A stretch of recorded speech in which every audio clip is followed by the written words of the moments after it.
Good morning, everyone. I would like to call to order the winter meeting of the Menhaden Management Board. Have board members come take your seats. First item on the agenda is seeking consent on the agenda that was distributed as part of the briefing materials. Any additions or changes to the agenda? Seeing none, the agenda will be adopted by consent. Second item is approval of proceedings from our October meeting at the annual meeting down in St. Simons. Again, the proceedings were distributed as part of the briefing CD. Any additions, edits to the proceedings? I see none, so the proceedings will be adopted by consent. Next item on the agenda is for public comment for those items that are not on the agenda. We've had one person indicate a willingness, an interest rather, to make public comments to the board. So call on Ken Hastings to come to the public microphone. Welcome, Mr. Hastings. Thank you and good morning. I think willingness to speak may not be the best. Oh, I'm sorry. My name's Ken Hastings. I'm a recreational fisherman from Maryland. I'm a Stripers Forever board member, but I would like it in the record that I'm representing myself right now. My comments are personal, and I don't know if Stripers Forever would approve or not. I attended the Georgia meeting, and I'm very interested in Menhaden. I've been following this subject for a long time. We went to the Baltimore meeting where people held the signs up and went around and created a lot of hate and distrust and whatnot. I was not holding a sign. I would have been, but it was so crowded I couldn't stand up. At the Georgia meeting, when I got there, I had an idea in mind of something that I wanted to say, and I wanted to talk about catch accountability for Menhaden because I don't believe we have a clue. Okay? But that was just me, based on my knowledge of one limited state. Before I got a chance to do that, members of this board asked for that agenda to be modified so they could discuss their issues, which happened to parallel mine. And this is like something crazy. This never happens to me. So they had issues of accountability, the 6,000-pound bycatch allowance and the 12,000-pound bycatch allowance. All these things were discussed at great length as part of the Georgia meeting. Okay. There was general consensus, we're on a consensus mode, that this would become a prime item for the February meeting here. Okay. At the end, just to make sure that everything went right, and according to the minutes, you see you've already approved the agenda. No one's objected to your agenda. You've also approved the proceedings from the Georgia meeting, and no one had any additions. However, I read the proceedings. I was there. I didn't have to do that, but at 72, I forget things. So I went back and I reviewed the minutes. This gentleman here does an excellent job with that. And here's what I found out. and here's what I found out at the end. This is Chairman Boyle saying this. I'll look to the administrative commissioners to take the lead to ensure that we get that so that we have an informed discussion in February. I look forward to a vibrant discussion in February. We will put some time aside in February for spirited discussions. Okay? At that point, having reviewed this in the minutes, I have come to the conclusion that a significant number of states felt that, number one, they don't know how many fish they were catching before the 20% cut was put in place. Number two, they don't know how many they're catching now. Okay? Number three, they're probably exceeding their share of the coastwide TAC. Now, I feel that these are significant issues, and I saw a commitment, I thought, from this commission to go down that road, and I'm sitting here thinking I missed something. There's been some major event that's happened here that's escaped me. It doesn't matter how hard I look, it happens. I miss things, okay? So I would like to know, do you have a get well plan? I think as a member of the taxpaying public and a fisherman, I want to know. And I want a better outcome to report back to Stripers Forever when this is all over with. So I would like to know, do you have a plan? Why? This is February. We said we're going to do this at the February meeting. I think we're there. So at what point do we plan to cover this? Thank you. Thank you, Mr. Hastings. I'll speak to that. And your chairman misled the board, so I'll apologize to everyone up front. And that is the fact that our landings and our compliance reports are not due till April, so we don't have landings data to be able to inform that. So I appreciate your comments, Mr. Hastings, but I believe that's where we find ourselves, and we look forward to state directors submitting landing reports according to the compliance schedule. I misspoke at October, so thank you. Okay, I understand that, and I appreciate that. I know there's a lag here, and we haven't done this before, and there are lots that needs to be done, but I can predict for you what's going to be on those compliance reports. Everyone's going to be in compliance because the system is set up to make sure that that happens.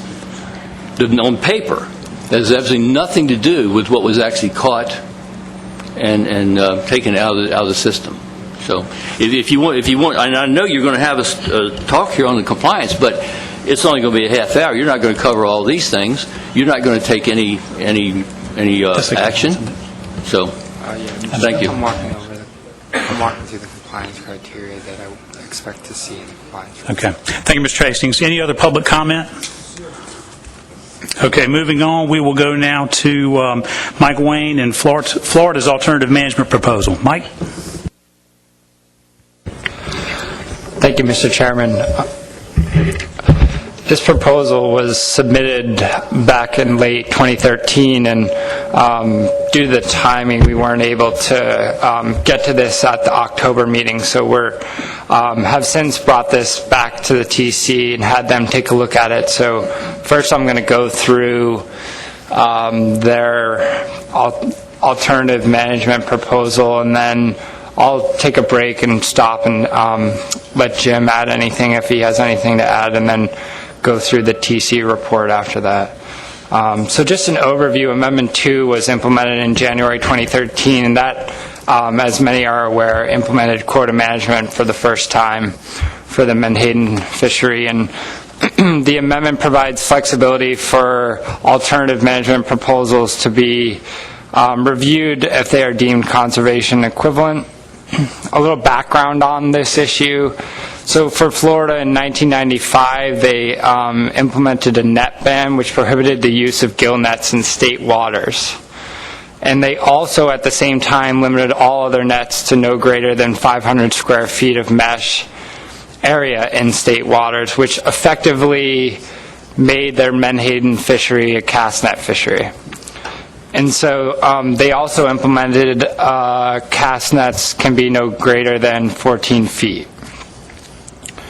However, there's some reporting issues that occurred, as we've heard about from some other states as well. So an estimated 3/4 of the commercial landings have gone unreported.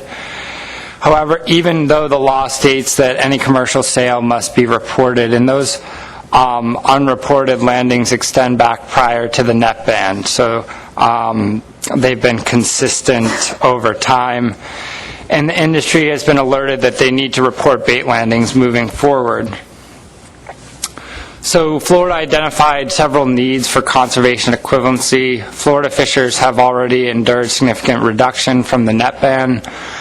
Florida Harvest provides bait to other important fisheries.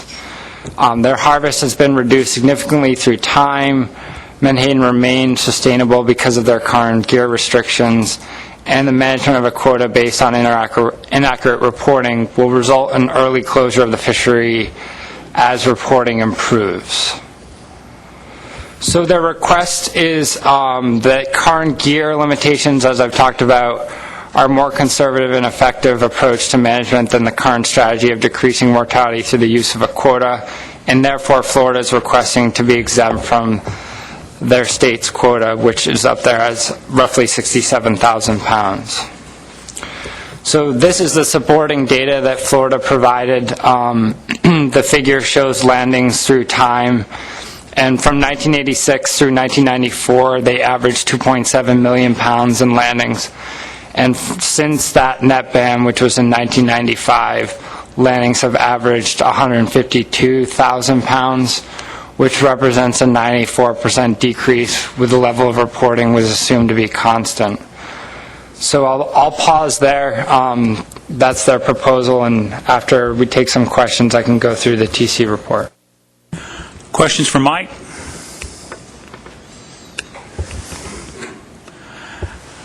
Mike, I see no questions. Go on to the TC report, please. Thank you. So the TC reviewed this proposal, and they had a few recommendations and thoughts on it. First, the reference period for setting the quota was 2009 through 2011, and that time frame already incorporates conservation measures that are cited by Florida's proposal. Second, the decrease in landings since 1995 net ban may have other causes, as other states have seen a decrease in landings as well. Other states implemented conservation measures prior to the allocation period, so there's a potential for other conservation equivalent proposals to arise. The scale of landings in Florida alone are not biologically harmful, but if states with equivalent harvest to Florida file for conservation equivalency, the impact could compound significantly. It is difficult to fully evaluate conservation equivalency without knowing the species differentiations of landings in Florida. So Florida has a yellowfin menhaden that is harvested on the Atlantic coast as well, and so they look quite similar, and the industry has trouble identifying, when they're reported, they are not reported separately, as they often commingle and catch them together. So the TC felt it important to know what the breakdown in landings between those two species were in order to fully get an account of what Florida is landing for Atlantic menhaden. And then if Florida does not have a quota, there is the potential for other states to land menhaden in the state of Florida. So ultimately, the TC concluded that from a biological standpoint, the conservation equivalency principle cannot be applied to Florida's case, because the net ban was instituted by Florida well before the period used to set the Amendment 2 quotas. Thank you, Mr. Chairman. Thanks, Mike. Questions for Mike on the TC report? Rob.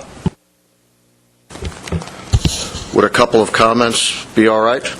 Sure, go ahead. Okay. I guess one comment is I understand the situation where by virtue of the net ban, that harvesters have less to land than they did prior.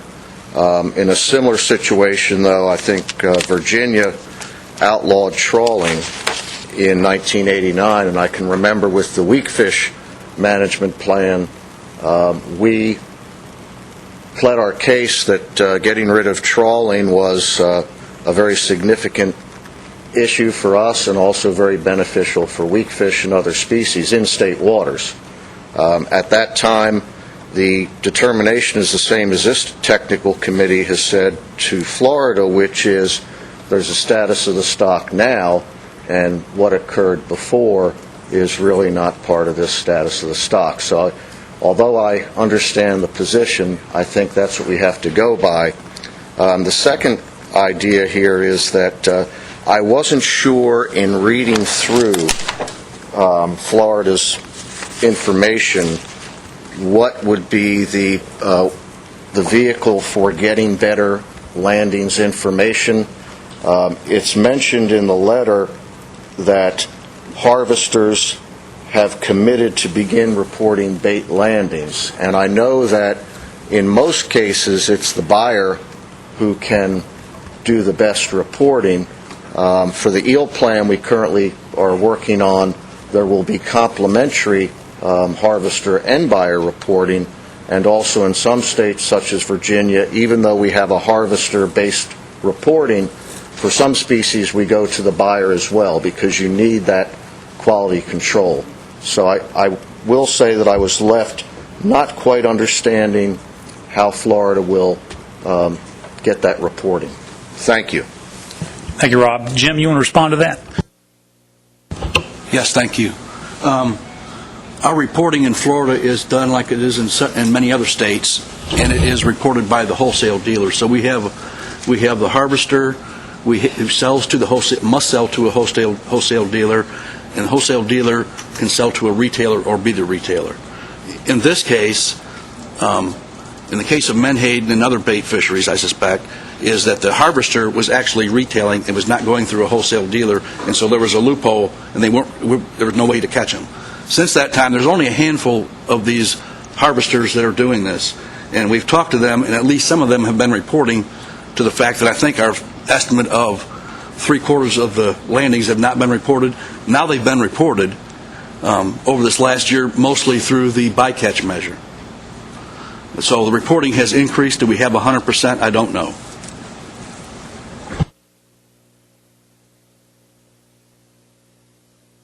Thank you, Jim. Pat? Yeah, thank you, Mr. Chairman. A question does come up. You made a statement that the state reports aren't due until April, and at the bottom there it says if Florida does not have a quota, there's a potential for other states to land Menhaden. You go above that. I guess what I'm looking at that and I'm saying, gee, if you had Florida landing data, as was just described, you're not getting reports on it, could that have an impact on the technical committee's assessment of their proposal? And after that, when I have a follow-on question, I think it's a little deeper reaching than that. Mike, could you help me on that? Pat, let me see if I can walk. I'm going to try something a little bit differently, if I can. Any other questions on the TC? Comments or questions for, or comments rather, for Jim? Jim, remind me for the record, this is a cast net fishery, correct?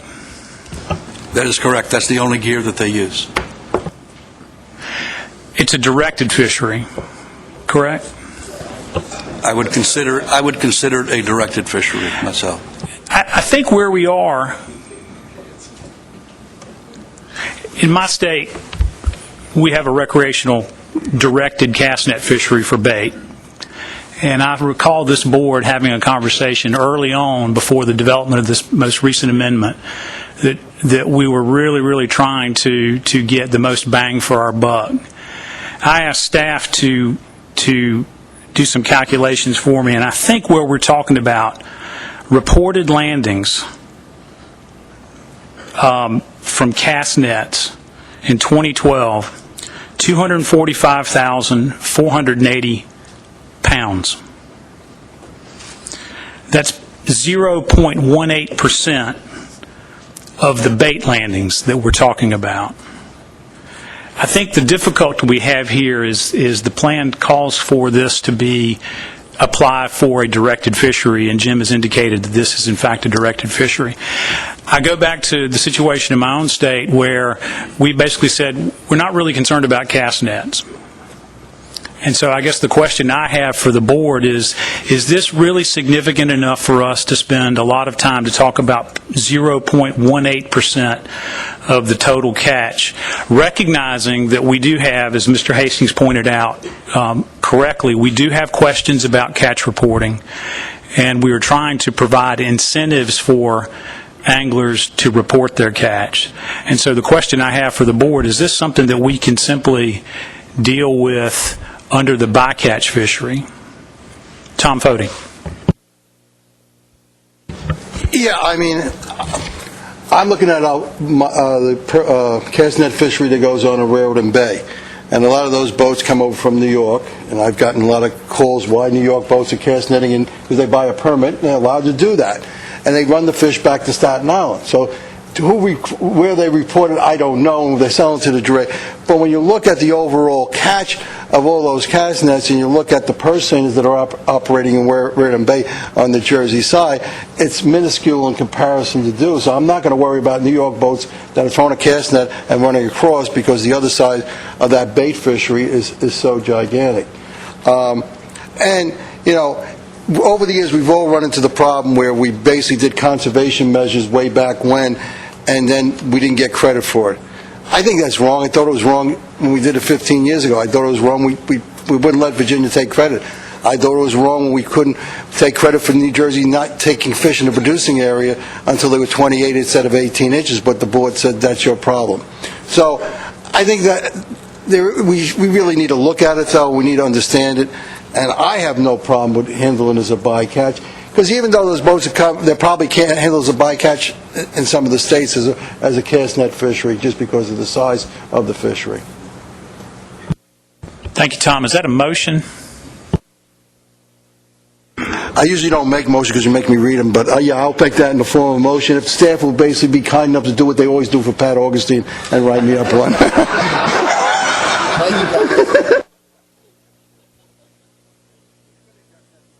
Bear with me here, Tom, for just a second. And everyone, everyone bear with me.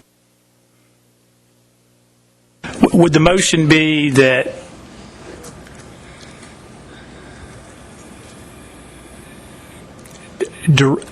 cast net fisheries from Menhaden would be managed under the bycatch allowance? Yes, and it's the responsibility of the state to gather all the information they possibly can and basically do all the reporting they can, and so we know what the size of that catch is. It doesn't get them past the reporting requirements, but handles it under bycatch. I think that would address the problem. Is there a second to that motion? Second by Jim Gilmore. Discussion? Rob?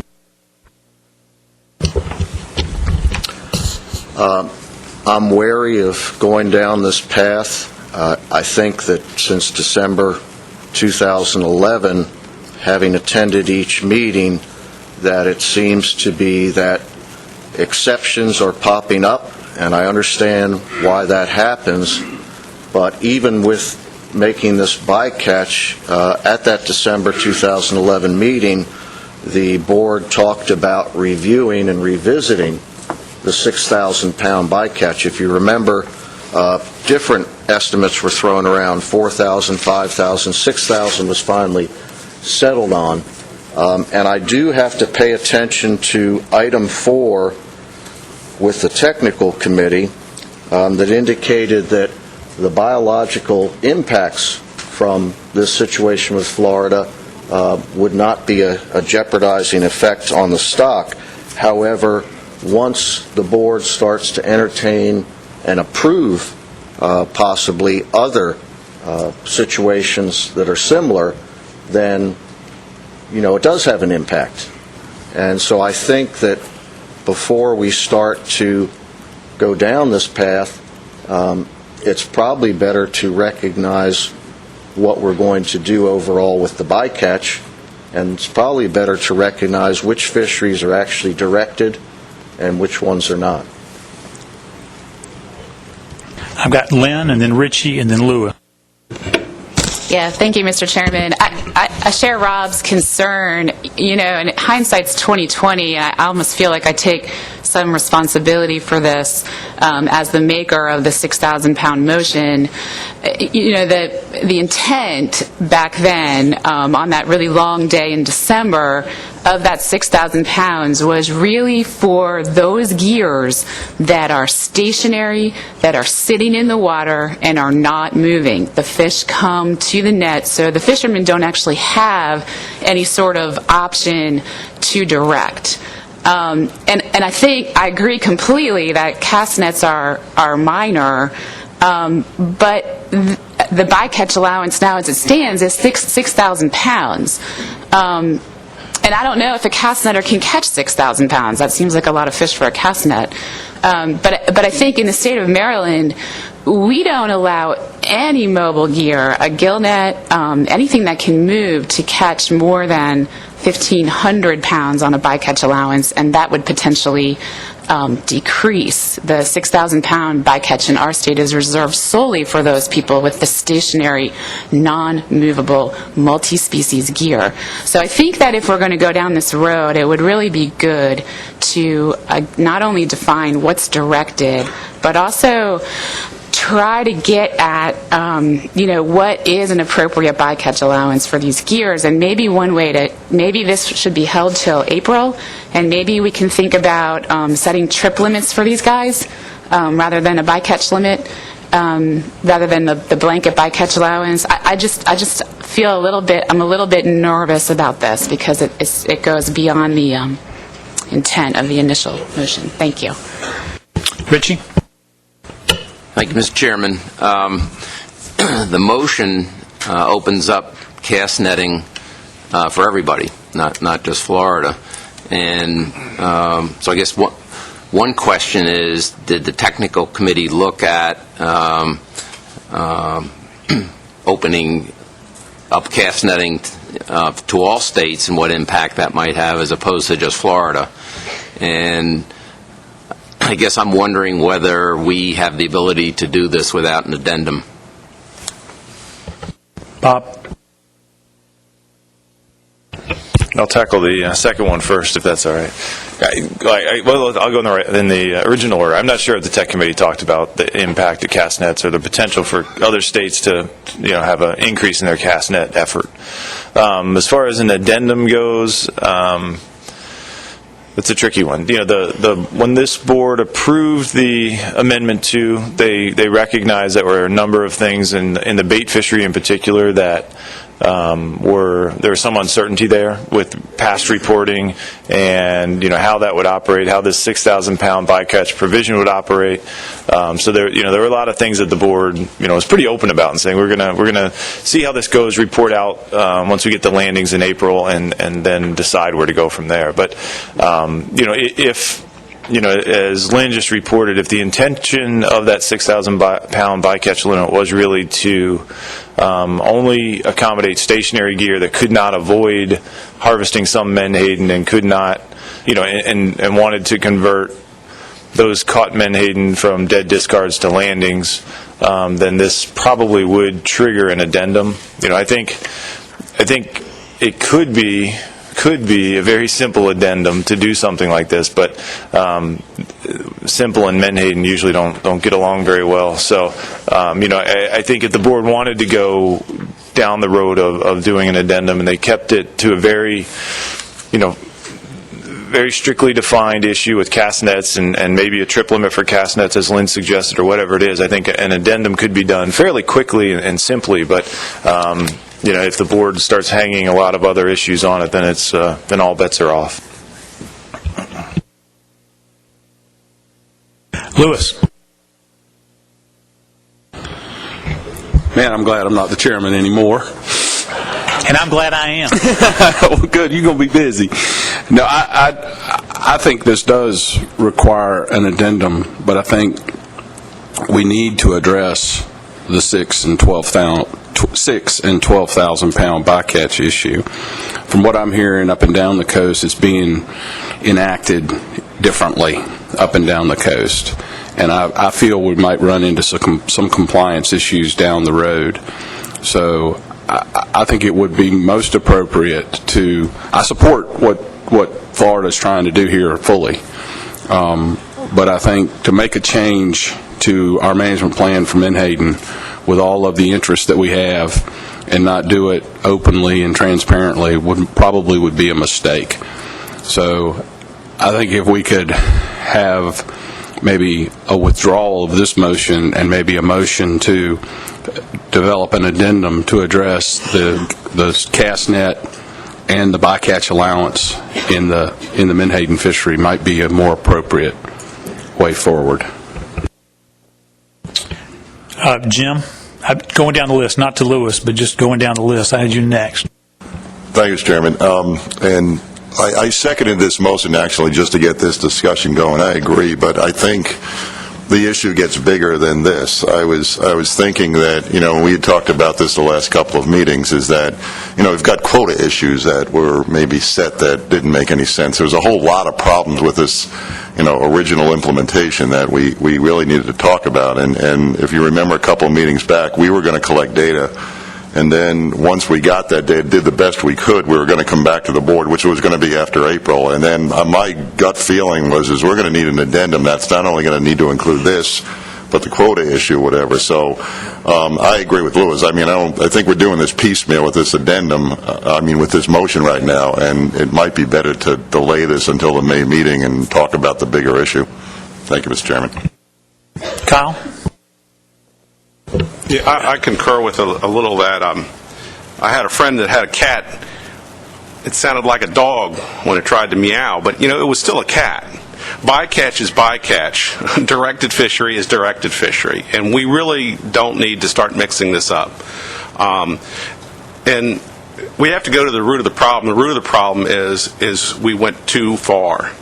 We restricted too much. We let emotion drive the car, and now we're resulting in the crash. Everybody has their own little issues of why we don't have enough quota. The reason we don't have enough quota is because we restricted it too much based on science that was not all there, And now we're with a situation where some of us were talking about before all of this occurred. Now, I think you're right. I think we need an addendum to straighten this situation out.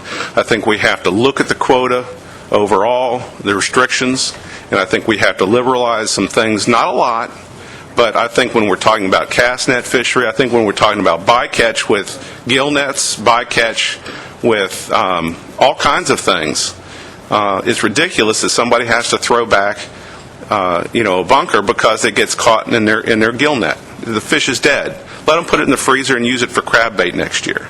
So I think we have to look at these issues, and I agree. Thank you, Kyle. I've got Tom Fody. Well, I was waiting for a substitute motion, but I'll hold off for a few minutes and hear some more information. David, I'm sorry I overlooked you earlier. I apologize. I'm glad this. I'm glad this has come up. Clearly, the motion is a bit disingenuous because we talk about managing cast net fisheries that have been cited, correctly so, by the chair as being a directed fishery, and we call it subject to bycatch allowance. So that's disingenuous, and many people will pick up on that and question us and wonder what we're thinking. But I do agree with other speakers that, in the interest of getting a plan in place relative to state quotas and restrictive fisheries, that we didn't deal appropriately with cast net fisheries, and I can highlight that concern from the perspective of Massachusetts, because as we have attempted to and we have successfully implemented a management program for menhaden in our waters, we've had to deal with many members of the public, many fishermen who have said, we have cast net fisheries, we catch small amounts of fish, it's in the fall, how are you going to allow us to continue with your relatively low state quota? So we struggle with that, and frankly, I still struggle with it. I don't believe we've been able to adequately address it. So I think an addendum would be appropriate that would allow cast net fisheries with some trip limits, possession limits, exempt from state quotas, with states bearing the responsibility for reporting. I think that makes a great deal of sense. We can give more thought to it. What should be the possession limits to make sure that we don't create problems by creating loopholes that would enable states to inadvertently or advertently sidestep the restrictive quotas we have in place. So I would make a motion to substitute, and that motion would be to develop an addendum that would allow cast net fisheries for menhaden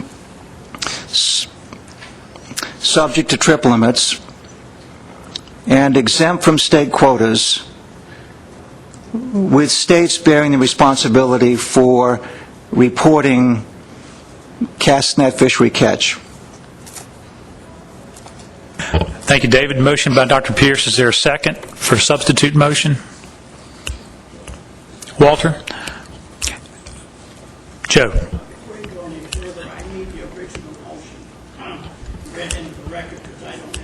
Okay, the original motion, Joe, was moved to manage cast net fisheries for menhaden under the bycatch allowance, with the state bearing responsibility for reporting. That motion was by Mr. Fody and seconded by Mr. Gilmore. The question before the body now on the floor is a substitute motion by Dr. Pierce and seconded by Walter. Discussion on, Bill, I've got you.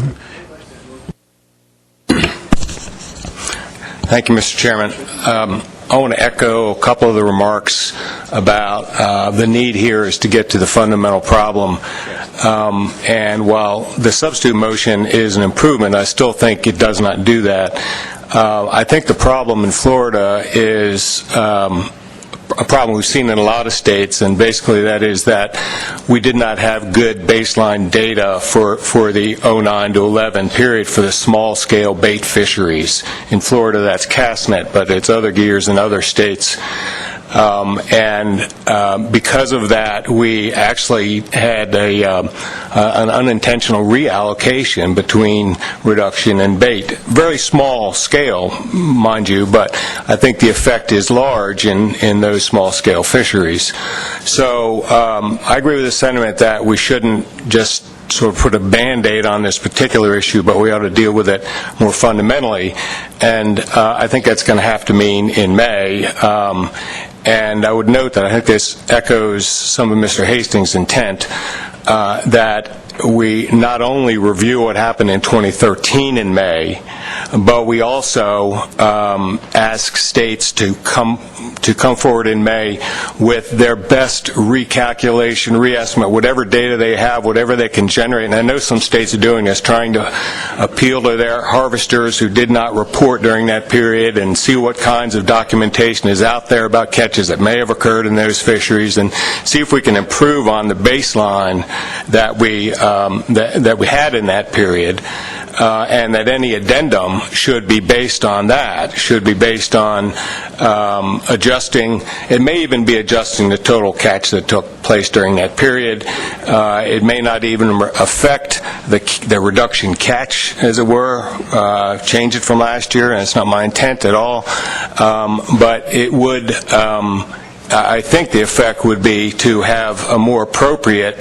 allocation even within the 20% cutback that we adopted. I don't think now is the time to address that issue, as was brought up. I think we all know we moved up the benchmark assessment by a year in order to get the best available science 1 year sooner to look at that issue. But the issue before us right now is how good a job did we do at actually establishing the baseline catches that were going on, from which we reduced by 20%.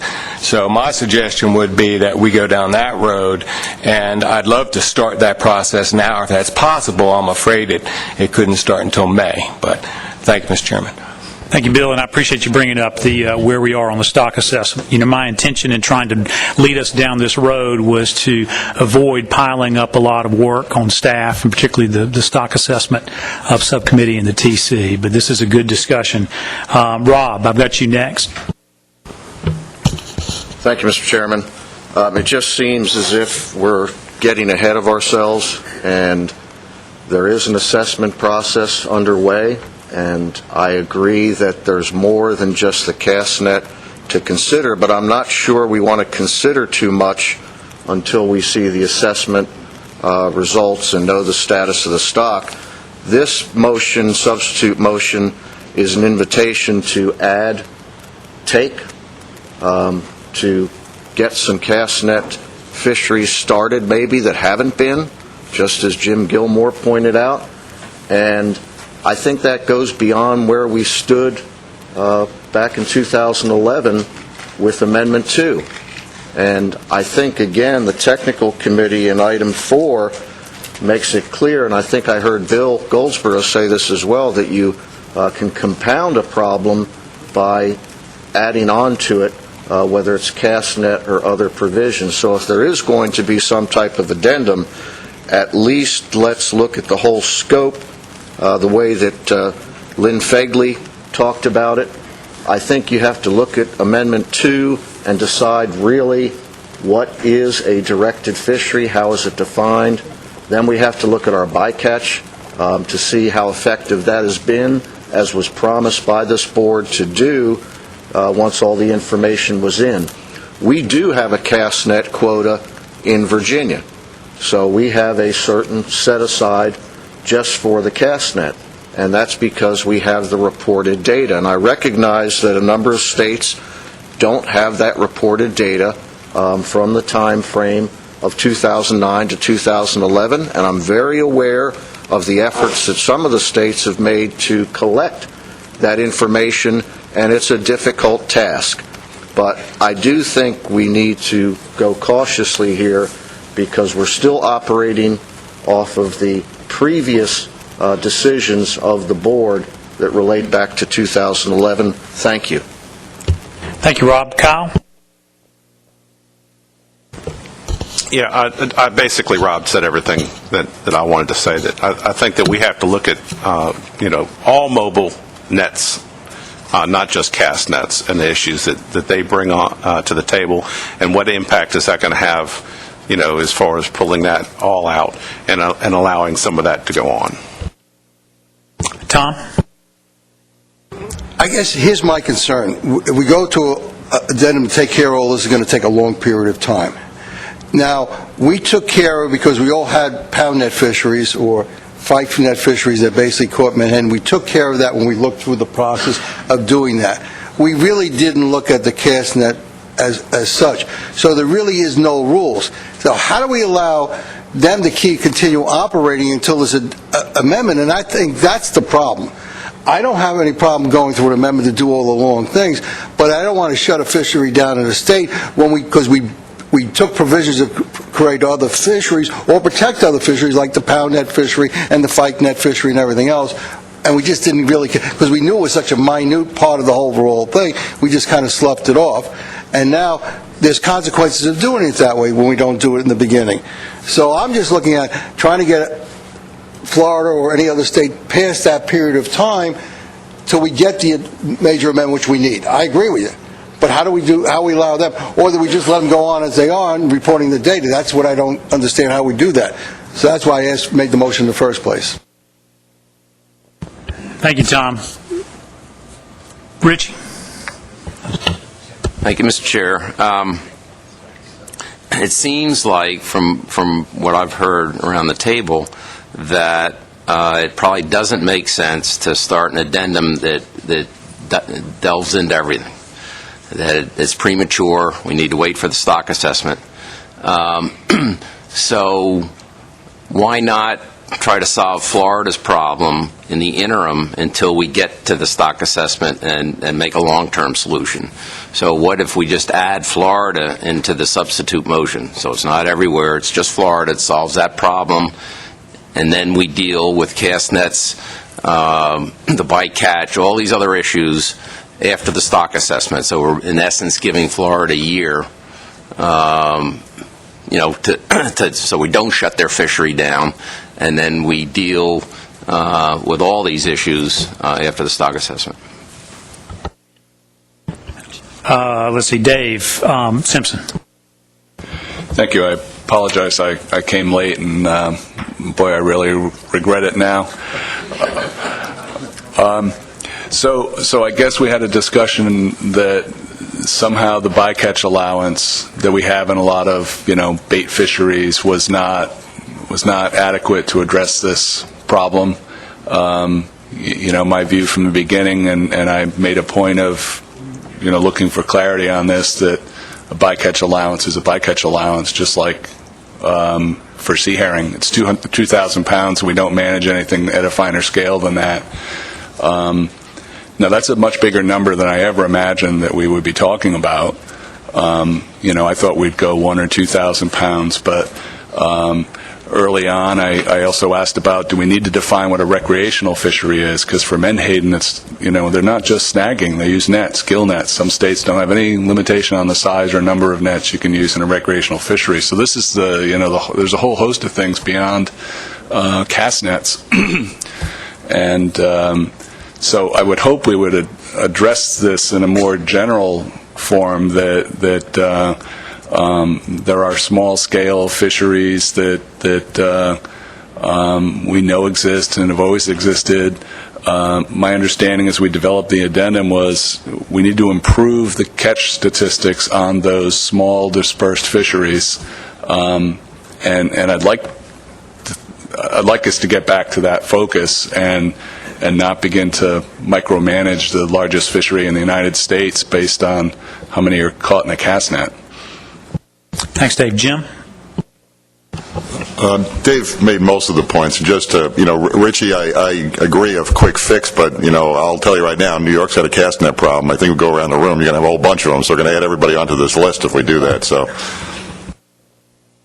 Jim Estes. Thank you. To Tom's point and to Richie's point about we would like some relief, because I think with our additional reporting, my guess is our fishery will shut down if we don't use the bycatch allowance like we did last year. Our fishery will shut down probably in April to May. Pat. Thank you, Mr. Chairman. I was going to pass and then decided I better say something.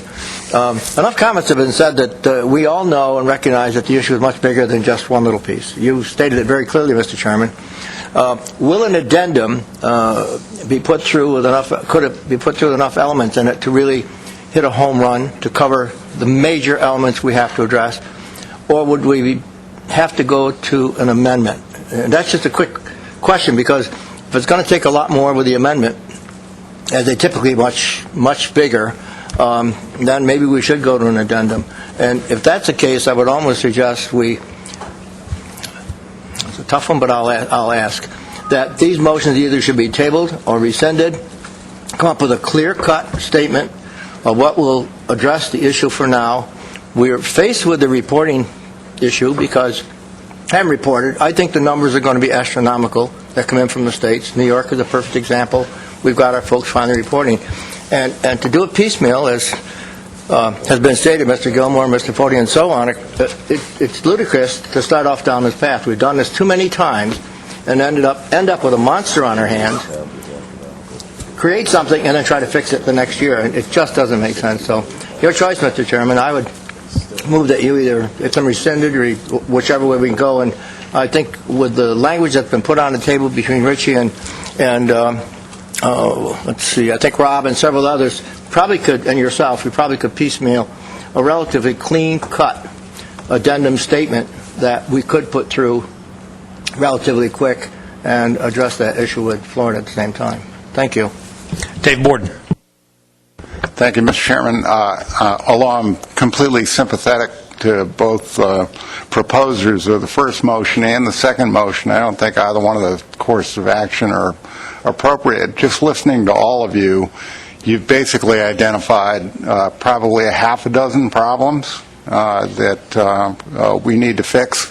Our commission chairman basically offered the opinion, which I agree with, that we should have a discussion on those problems and then decide on what course of action is appropriate to fix those problems. My guess is if we follow that type of procedure, what you'll end up with is a fairly comprehensive addendum that will take a little bit of time and probably link up with the stock assessment. So, I mean, procedurally, I can't vote in favor of either one of these, and I would be more comfortable having both of them either withdrawn or tabled and then get on with the larger discussion of identify the problems and then figure out what the appropriate way to solve those problems is. Thank you. Lynn? Thank you. I agree. I was just going to say that I felt like I would maybe have a little more comfort with this if there was a one-year limit in there, but I think that's correct. I think it's something we just need to address. I think when we look at our hierarchy of problems, of which there are a few, one of them, which is not addressed here, is this definition of that bycatch allowance. I think nobody really understands which gears, what are the criteria, and I think it's our responsibility to go forward and really set out some criteria for gears that qualify so that we're all being consistent, because the more years we go through with every state doing things differently, the more of this kind of thing we're going to have, and we're never going to get out of it. So I think the first step for us is to go back and fill in those gaps and develop some criteria so that we all know what we're trying to adhere to. Thank you. Dave Simpson. David Pierce. Yeah, well, I appreciate the sentiments of those around the table who would like to see both motions withdrawn. However, I still think they're appropriate to consider. First of all, they're on the floor. And second of all, the chair, Mr. Chairman, you attempted from the very beginning to help this board deal with a specific request from Florida, which was considered to be a very important request from that state. And now we've heard that if indeed we don't deal with this issue, the fishery could be shut down in April, something like that. I can't recall the exact words said by Florida. So if we're going to deal with the Florida request today, and that's on the agenda, that really is the agenda, if we're going to deal with it today as opposed to saying wait until we figure this out through some addendum that would incorporate many other things to deal with problems that we know exist and now it's time to address them, then Florida does not get its issue addressed. It does not get any response from this board. So I like the first motion. I said it was disingenuous initially because we're going to say there's a directed cast net fishery that can be considered under the bycatch allowance. that helps Massachusetts. I like that. Again, to be not disingenuous, I thought the substitute made sense, to be very focused relative to how we deal with cast net fisheries, and that would then enable us to deal specifically with the Florida request, all the while acknowledging that there are some other issues to deal with, and they're big issues, but we're not going to be able to deal with it today, not in the time period that's been allotted to us. So I still think the motion to substitute is appropriate, and if that fails, then I'll support the original motion. Thank you, Rob.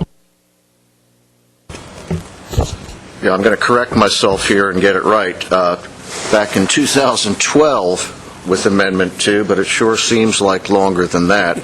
But, you know, there was a comment about sort of pushing aside the cast net and not really counting it, and I don't understand that comment because certainly we have a cast net as part of our quota, so I would have thought that under Amendment 2, if you had cast net landings that were reported, then that was certainly part of what you did as far as your quota went.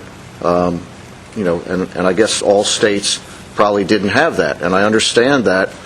But at the same time, that is a fact that you went by your reported landings, and that's what the quotas were all about. So I don't see how we get past that, and I don't see how we get past the technical committee meeting.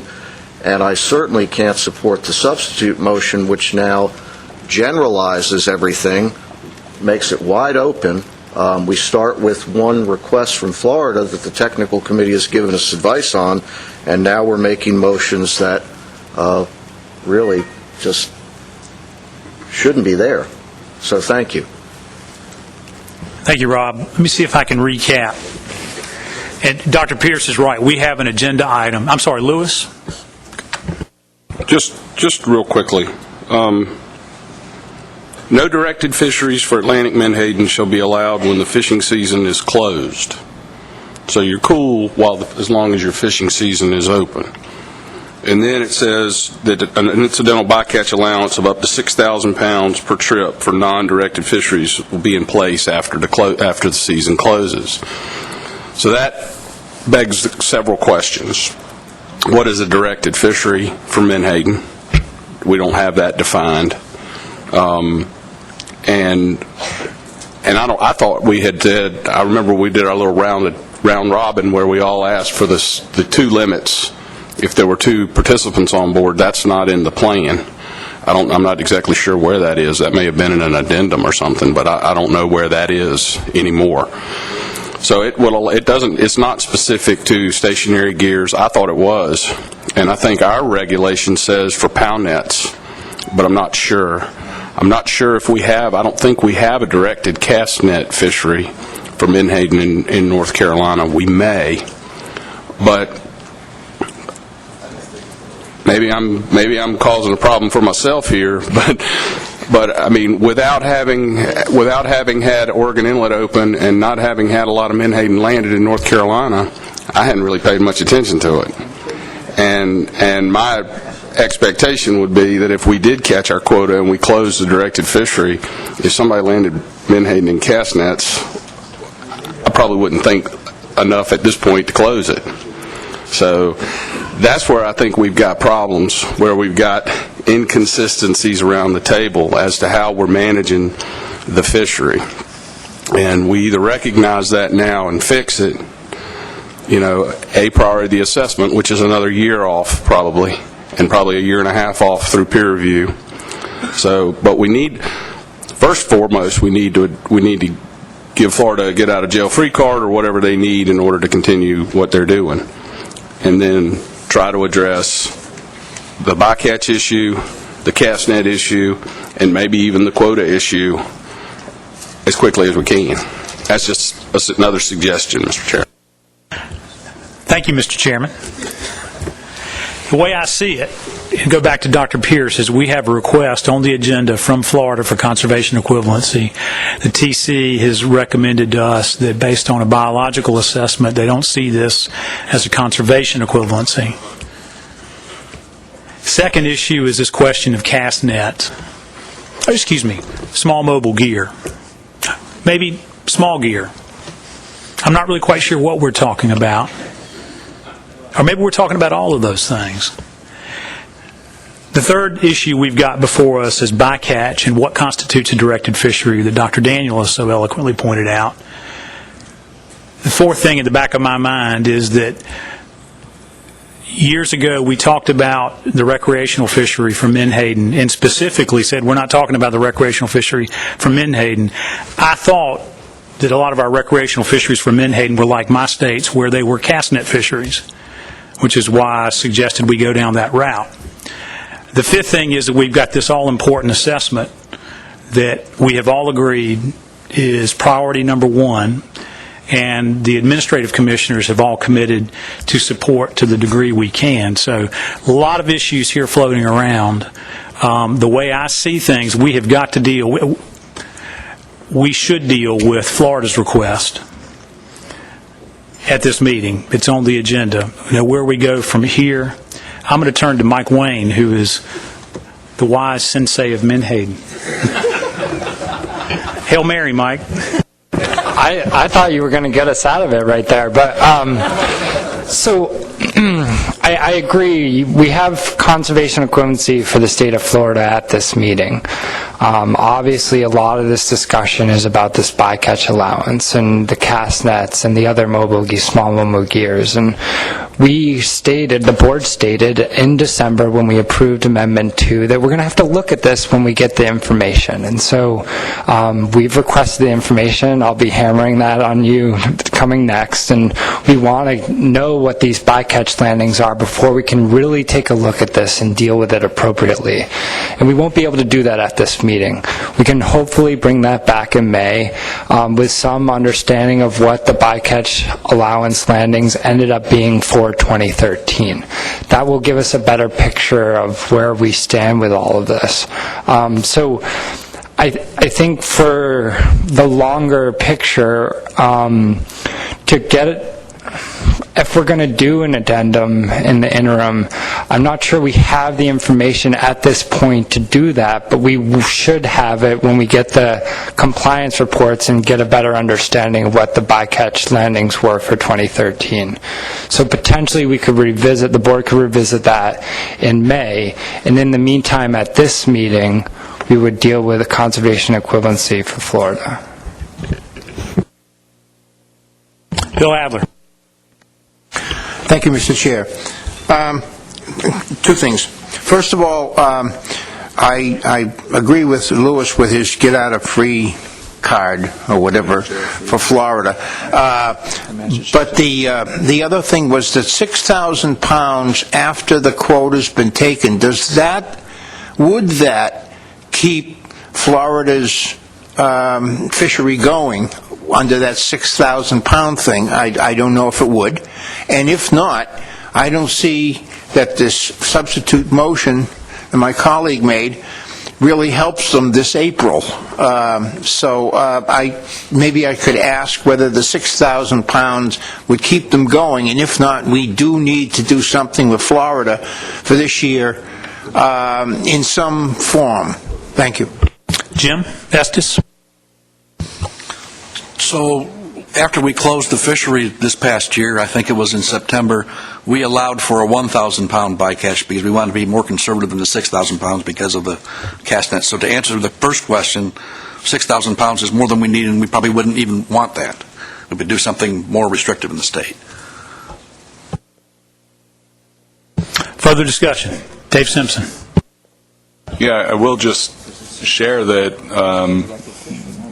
that's how we manage it in Connecticut. It's everything counts toward the quota, but once the quota is filled, we allow a bycatch fishery, which means you can take up to 6,000 pounds with any legal gear in Connecticut. Now, purse seines are not legal in Connecticut, but if somebody's fishing a gill net, they can, or a cast net.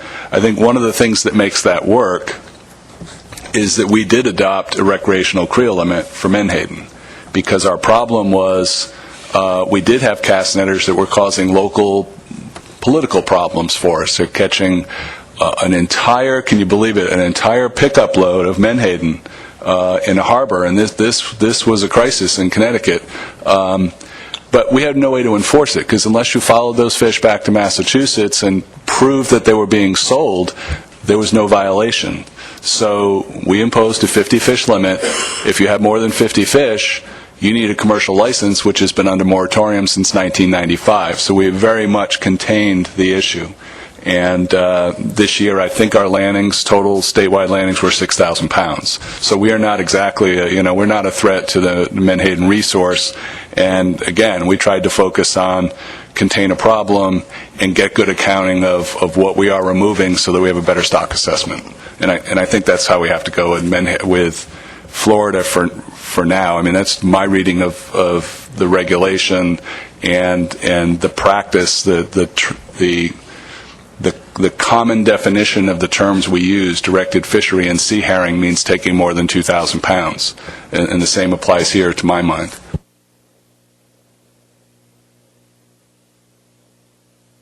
Jim?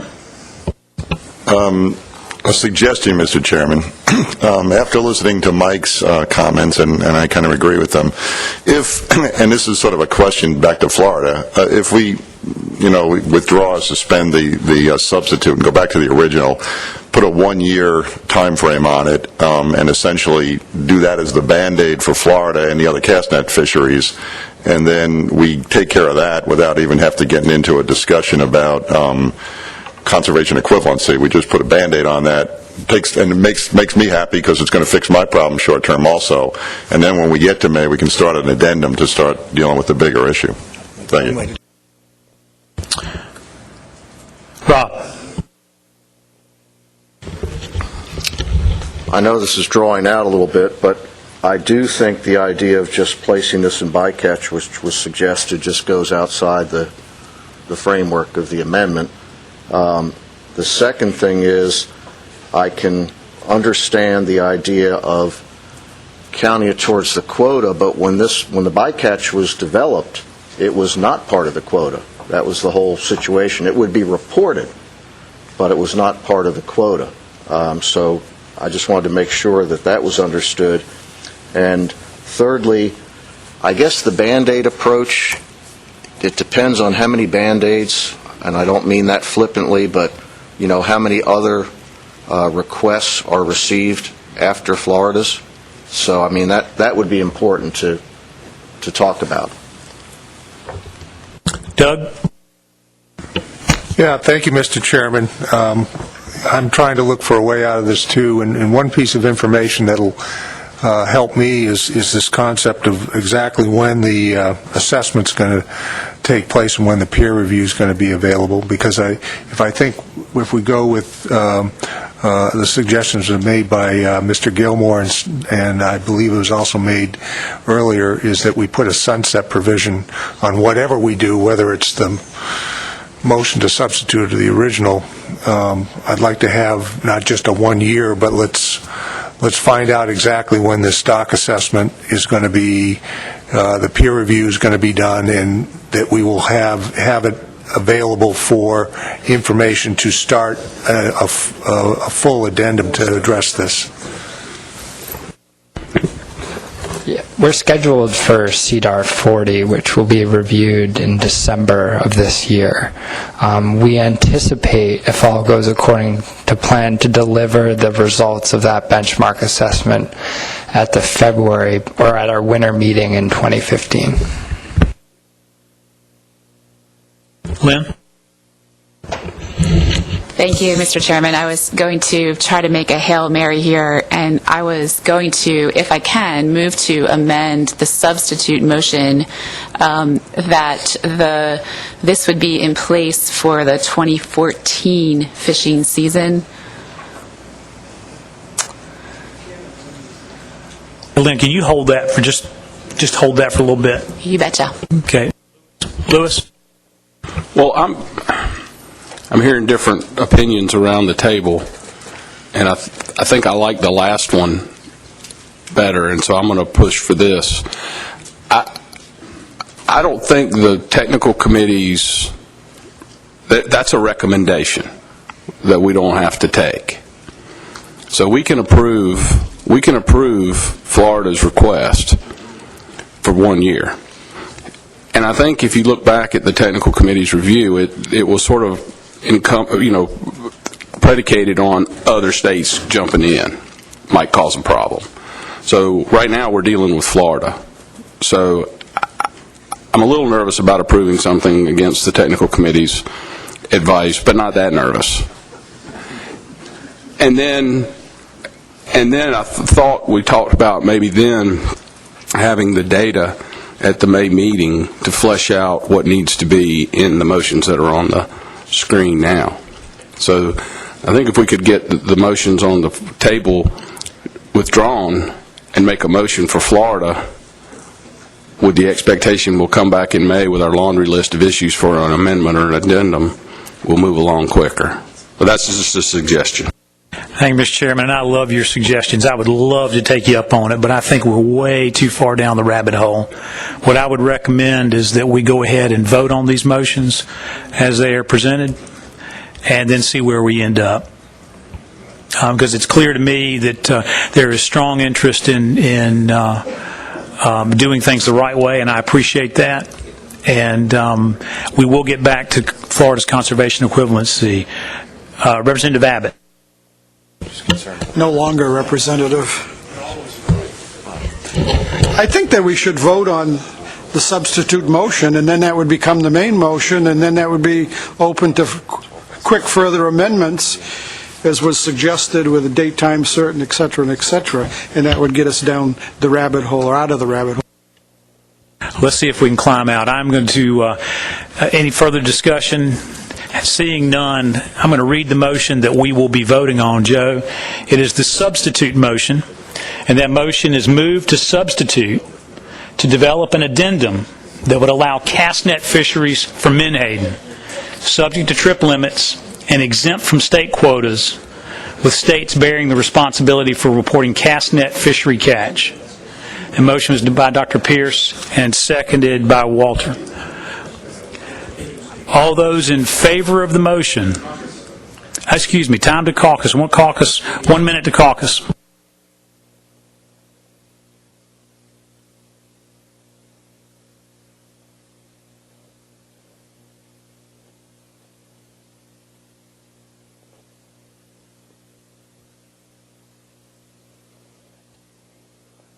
I'm going to call the question.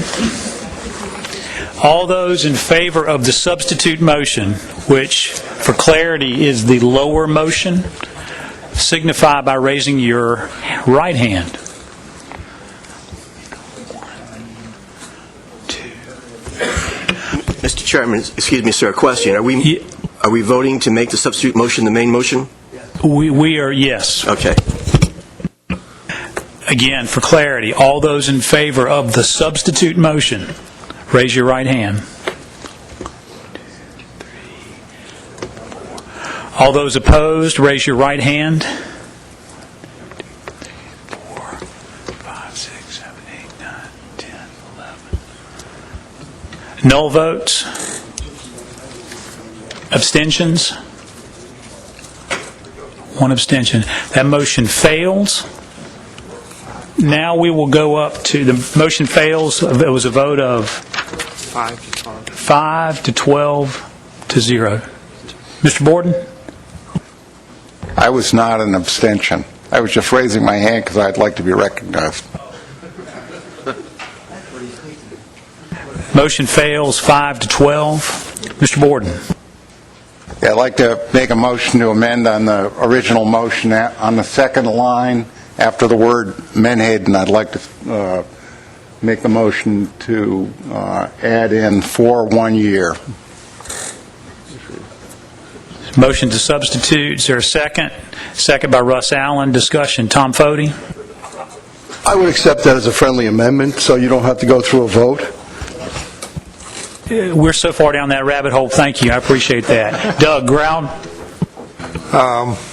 Can I make a motion to amend the amendment or not? And it's up to you.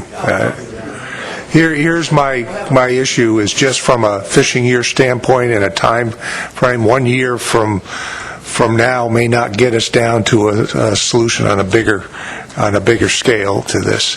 And what I was suggesting was that if we had the time to have the amendment and start down a more comprehensive adjustment to this type of an issue, we might need to have it through the end of 2015. And I was wondering if the maker of the motion would be amenable to that, since I can't make a second motion or amendment. Tom? I would do anything that would get this moving, because we spent a lot of time on something that should have been pretty simple, and we spent an hour and a half on it. So if you come up with wording that you want to be as a friendly amendment that would basically get us through, we could vote on this, I will do it. Whether it's, winter of next year or winter of this year. So it's either one. The pleasure of the board, just give me some direction, and I will take a friendly amendment to get this to this, because we all have the same problems. And after listening and talking to people, we're all trying to do things, and we're not doing the same things in each state. So we're trying to be, I guess Florida's mistake was coming to the board and asking for this. If they would have been not asked for this, they wouldn't have had a problem. But that was because they were trying to do their due diligence. They got messed up. Where other states have just said, well, we'll take care of it in the state. So I don't want to give somebody the hard time of doing due diligence. So you want to make it till a year and a half, because that's hopefully when we get, as long as it's amendment, I have no problem with that.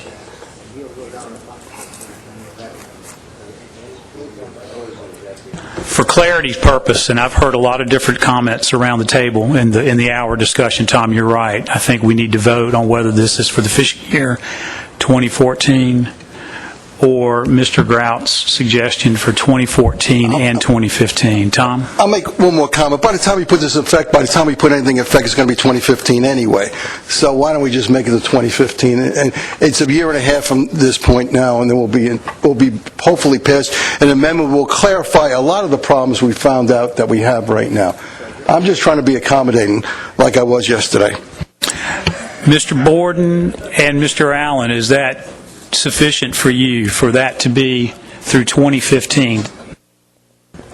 Yes, and the way I understood it, Mr. Foti was willing to accept that perfection on his original motion, Mr. Chairman. Okay, is it a friendly amendment? Rob, did you have a question, comment? Just a quick comment. There were several comments by board members about how Florida brought this proposal, and we should look at what Florida has asked us to do. I would not support this motion because it is not specific to Florida. It is specific to cast nets, and that's a big difference. Further discussion on the motion. We have someone in the public who wishes to make a comment. Please come up to the microphone. Identify yourself, please.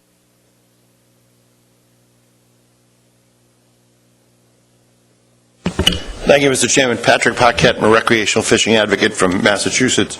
And I just want to express a concern, and I don't disagree with where the board's trying to get to, but I think that doing this under the bycatch provision is just going to be a nightmare. I think changing the name, changing the definition of bycatch is what you're doing, and I think it's just a nightmare that could open up some ugly stuff. So I have a suggestion. Instead of just saying, hey, I don't like what you're doing, it's another nightmare, but I think it's a much lesser nightmare. And my suggestion is that instead of creating a loophole in the bycatch, I would say that this was an anticipated. You got lots of comments as we went to the amendment that this was coming. I would say that the loophole that gets you out of this a little bit, or that it is more, this is an episode.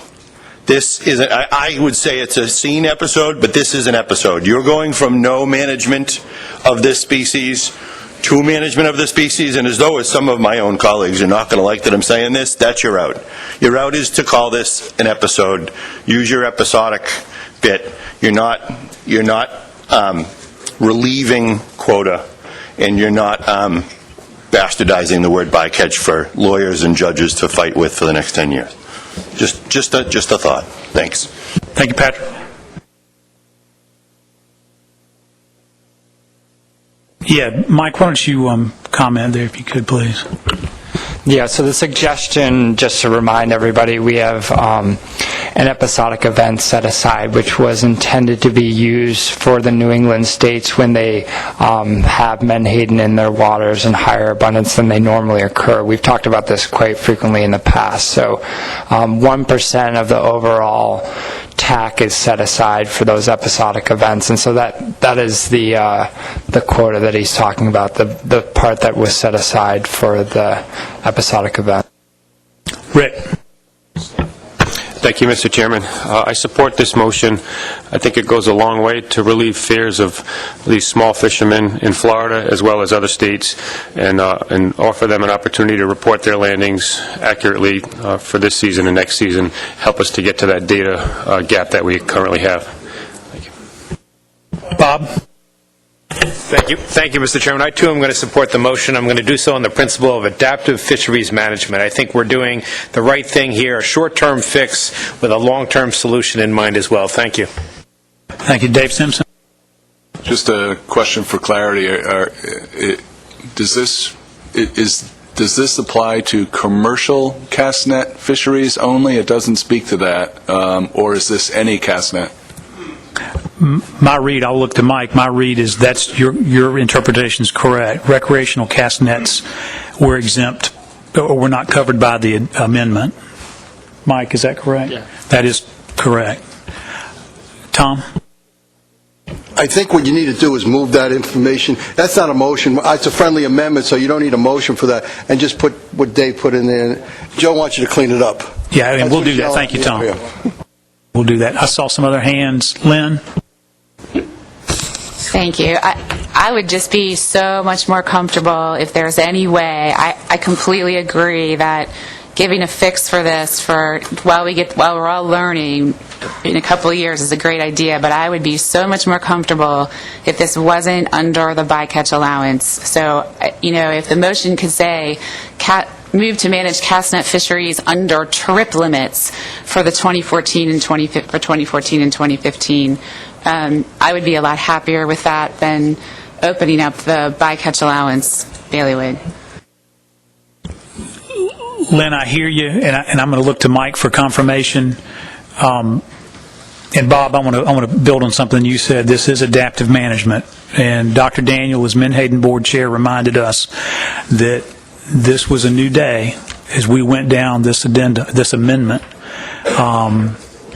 I think we've seen some issues that have arisen with timing. But I'm not quite sure, Lynn, that that provision exists. And so I think we're using the adaptive tools that we've got. And I think I've certainly heard from a number of you, you're not comfortable with that. I think y'all have made your case on the record. And where we find ourselves here is dealing with important issues, and I appreciate the comments from the public, dealing with important issues with an important fishery, recognizing, I'll go back to what I said at the beginning, this is an extraordinarily small percentage, less than 1% of the bait landings. This has been great discussion, and I salute everyone's comments and salute everyone's sentiments.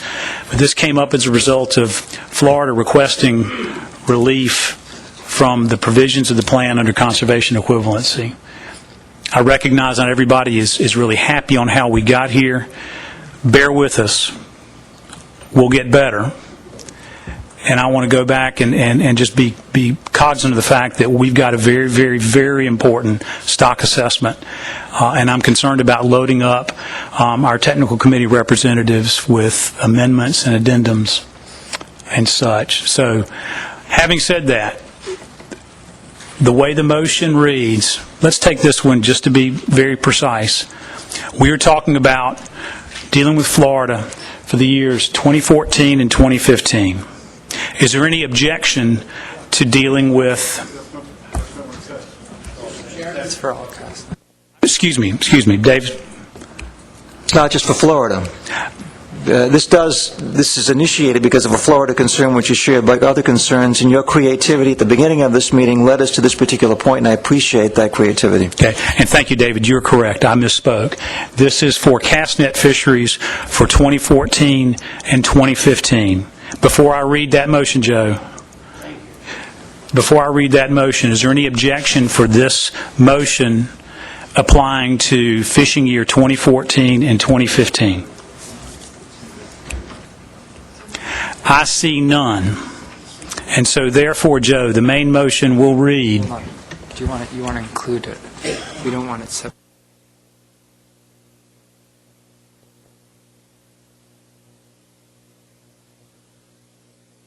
Let's get this on the board so everybody knows what we're voting on.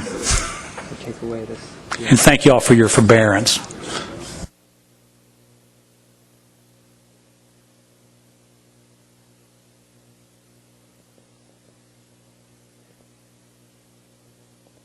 The other thing, and thank you to Dr. Pierce and others, that this applies to the plural states. This was initiated as a result of a conservation equivalency request from the state of Florida. However, the motion, if passed, would apply to all the states. Is that clear?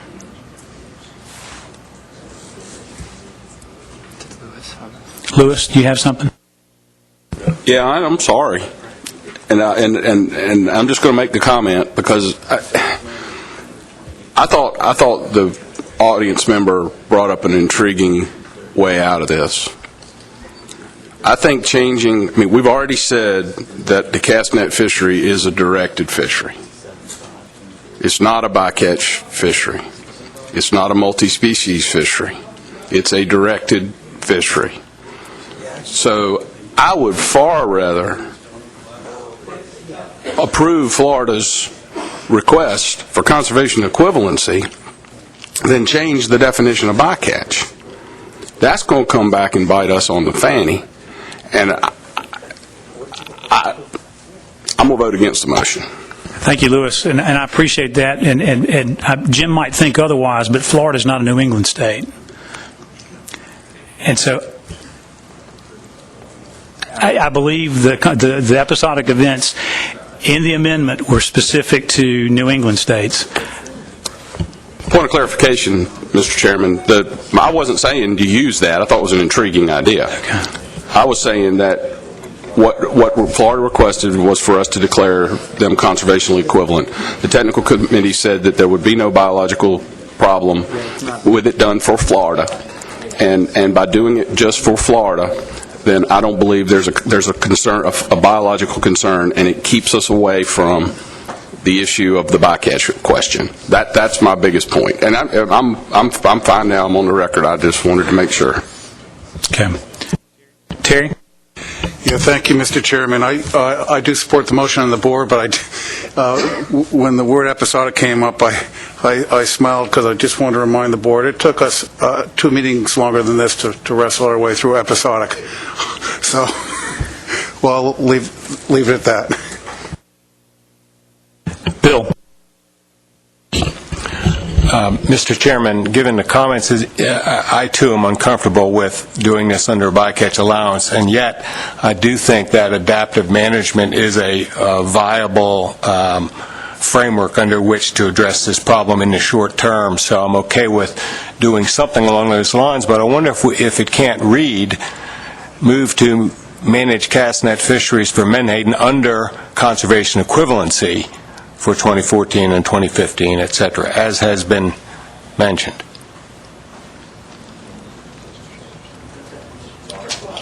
Tom? If you and maybe I've been wrong, but if I think we do it on the conservation equivalency as it is now, you can't do it because once the quota is filled, then the fishery is shut down. The only provision that would allow us to do it, and that's why it's complicated as it, to move this as a fast vehicle to allow this to happen, the only choice you have is use bycatch or shut the fishery down. Because they came to us and they asked the question. If they hadn't asked the question, we would just went along. Because that's what other states were doing. So that's why we're in the quandary that we're in.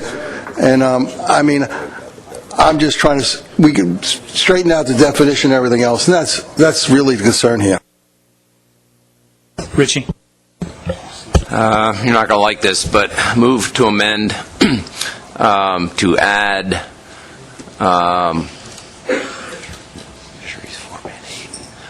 for the state of Florida after Menhaden. I am uncomfortable with allowing other states to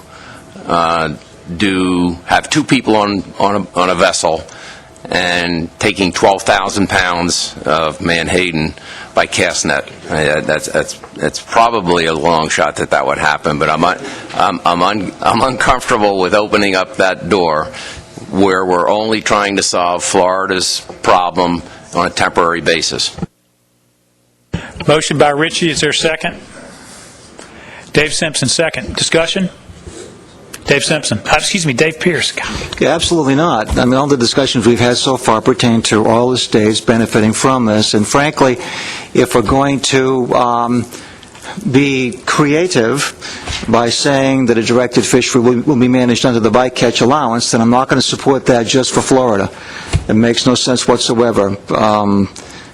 And it indirectly gets us back to the conservation equivalency end of this, which is what Florida has requested. I don't support that, but the TC has concluded that from a biological standpoint, the conservation equivalency principle cannot be applied to Florida's case. So, again, this is an indirect way to get conservation equivalency for the state of Florida that's inconsistent with what the technical committee has concluded.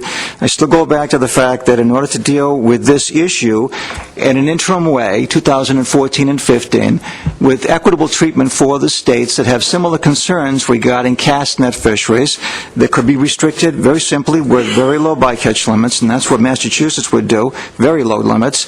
This motion, the original motion makes sense. The motion to amend is not something I could support. It gives inequitable treatment to the state of Florida, and I think it's inconsistent. It raises the question of inconsistency with the technical committee's recommendation. Richie? In response to Dr. Pierce's comments, I think Florida's situation is a little different than other states in regards to the amount of quota that they have that has put them in this situation. And I think clearly their fishery does not create a problem for us, as the technical committee has said. Technical committee did not say what would happen if we opened up all the states. So I think we're definitely going in an area that that we have not gotten advice from the technical committee on if you don't restrict it just to Florida. So. Rob? I think that covers my comment, Mr. Chair. Jim? Richie, I have the same exact problem as Florida. So if we're going to do this, then I'm going to recommend, and I don't want to amend this thing, but essentially to put New York on there, and we're going to go around the table. So again, that doesn't solve the problem. We have a motion, we have a motion to amend to add for the state of Florida after Menhaden. The motion is by Mr. White, seconded by Mr. Simpson. Do we need time to caucus? Caucus?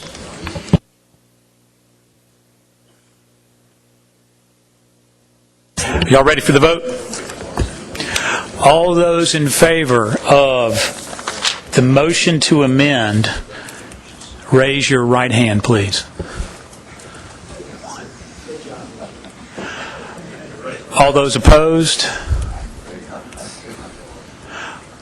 No votes? Abstentions? The motion fails. It was one vote for, a number of votes against, and 2 abstentions. Mr. Adler. Can I move the question? Yes, sir.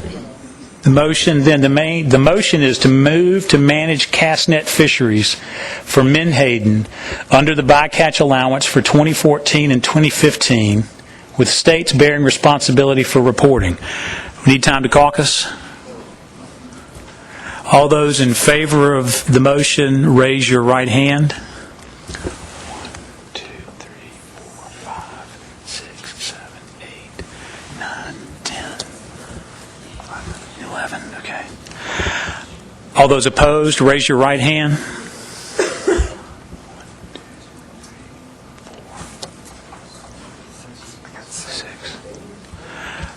No votes? Abstentions? That motion carries 11 votes for, 6 against.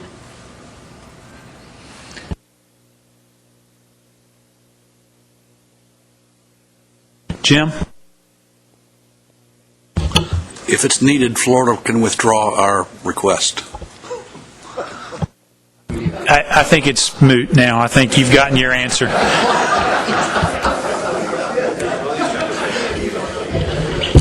And hang on. Thank you, Jim. Y'all, these are very complicated issues, and we've had extraordinarily good discussion around the table. I know it takes a lot of time, and I know there are a lot of diverse opinions about this fishery. And I suspect that every time we make a vote that there are people who are gravely disappointed and people who are very happy. I appreciate everybody's forbearance as we work through these issues. And again, I'm going to reiterate the baton that was passed to me by Dr. Daniel when I took over as Management Board Chair to really, really keep things focused on that stock assessment. So appreciate the conversation. We are going to move on now to the item number 5, compliance report components, and Mike is going to talk to us about what he is expecting of us in our compliance reports. Yeah, thank you, Mr. Chairman. So I'm not going to go over this in its entirety just because we're a little behind schedule, and all of this is laid out in the memo to the board that I put together. I just want to touch on a couple things as it kind of focused us on the discussion we just had, and that is getting us the information on the landings and providing us the information split up between what was landed under the directed fisheries and what was landed under the bycatch allowance. And the sooner we have that information, the better we can assess what the bycatch allowance landings were, what the directed fishery was. Remember, there's accountability for this, so if you have an overage in your 2013 fishing year, you have to take that overage away for 2014 and adjust your quota. So we'd like to have that information as soon as possible so that we can have everybody operating accordingly in 2014.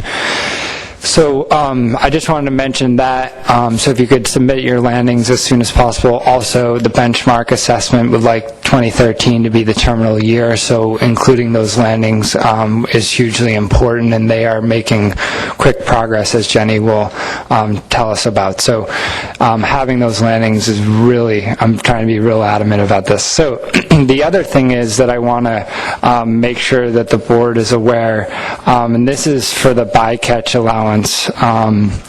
If you can find this slide, no, it's the bycatch fishery. Anyways, just a reminder that in 2014, all states are limited to a 6,000 pound per vessel per trip bycatch limit, regardless of the number of permit holders on the vessel. So this 12,000 pound that we talked about was only for the 2013 fishing year. So it now is back to 6,000 pounds, and there isn't an allowance for multiple permit holders on a single vessel to harvest more than that. So I just wanted to make that clarification, as there was some confusion on that during the discussion.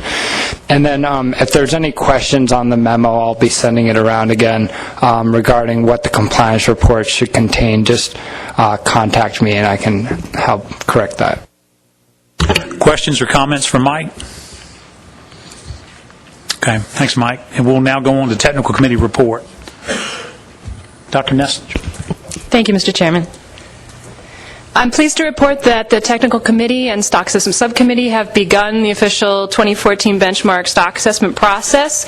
There's a lot of work to be done, as you know, and in preparation for this process, we have held 10 meetings so far, 6 webinars, and 4 in-person meetings, just to get the data together and ready for consideration for the stock assessment. As you know, we've developed our TORs. We've also spent most of our time identifying as many new data sources that might be informative informative to the assessment as we possibly can. And we've completed preliminary workups of all of those new data sources. All of that information was considered at the data workshop, which we held in January. So I'll just brief you on that meeting. January 14th to 16th, we held the data workshop in Florida and vetted all of the data sources that have been presented to us. That included fishery-dependent data sources, both bait and reduction landings, recreational landings as best we can identify them, and catch per unit effort time series. We also, and this was the big chunk of our meeting, investigated and took a close look at all the fishery-independent surveys and other data sources that had been identified and brought to the technical committee. And after considering numerous, and I didn't do the total tally of them all, but it was quite a few, we ended up with 27 surveys that the technical committee felt would be suitable for the stock assessment group to consider including in the benchmark stock assessment. And that would, in the past, we've only really used 8 different, 7 surveys for the young of year, and of course the PRFC Fishery Dependent Index were all that were in the assessment. So this is going to be a big change. You'll see a very big change in the assessment as far as how many data sources and the spatial scope of those data sources in the next assessment. We also took a look at revising, updating, and correcting our growth, maturity, fecundity, and natural mortality inputs that go into the model. And we also took a very close look at that historical tagging data set that you've heard about. Will Smith in North Carolina has been very helpful, even though he's not on the technical committee, in analyzing that data for us, given his background. And we believe that we'll be able to use that data to inform natural mortality and also get a handle on what migration estimates, get a handle on the estimates of migration rates between the northern and southern regions. We also spent a good deal of time at the end of that stock assessment, data workshop, developing a plan for how we would approach modeling this stock in a new way to address some of the concerns that had been raised during the last stock assessment. So we have kind of a rough outline of what new models we will consider and how we would configure that to incorporate some of the spatial considerations that were not taken into account in the last assessment.